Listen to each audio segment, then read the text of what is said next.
Happy Tuesday, everybody. I hope that you're having a good day. I hope that you get outside and play today.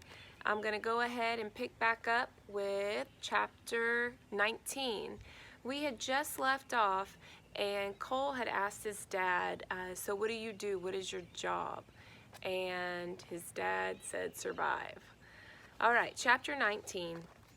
On the way back to his house, Harp tells me he done just about everything.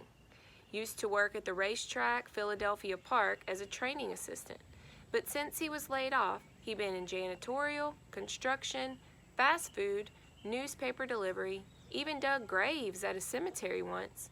He still takes any stable work he can get, but spends most of his time caring for the horses on Chester Avenue. They pay you for that? He laughs. Nah, we pay the stables. It's like a co-op. We all pitch in and help, but we gotta pay for everything too. You know how much it costs to feed a horse? I shrug, but Harp ain't even looking. I can barely hold on, he says to no one, and now I got you to think about too. We ride up to his place in silence. The sky is getting dark, some clouds coming in. Looks like rain, might help cool things off, he says. We get to his front door and he glances back at me. You coming in? Or maybe you like staying at the Ritz better. I guess I'll come in, I say. He nods, then lowers me off a lightning before climbing down himself. Look, I've been around on this earth a bit, and one thing I know is life ain't fair.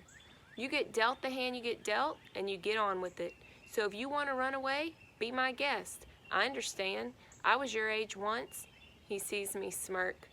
Yeah, go ahead and laugh. All I'm saying is if you want to stay, we can try and make it work.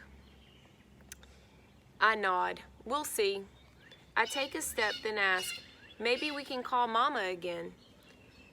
Harper sighs, looks doubtful. Wait a few days. Let things simmer, but don't get your hopes up. He leads Lightning up the stoop past me and ducks into the house, the hoofs echoing on the wood floor. Harper pulls him into the hole in the wall, and I stand in the doorway and think about Mama and what she doing all alone in her apartment. Now that I got people all around me, it makes me wonder if she feels all lonely now. Is she sitting by the window, hating on herself for leaving me here? Or maybe she at some club thinking she got her life back now. I blink, feel water on me. It's starting to rain. Harper's standing inside looking at me. You just gonna stand there or are you coming in? I step inside. I want to play you something, he says. I sit down on the one chair in the room. He goes over to a record player sitting on a wood box, digs through a pile of records, and pulls one out. They look like giant black CDs. He puts it on. This horn comes on, loud and strong. Then it settles and a drum and bass join in.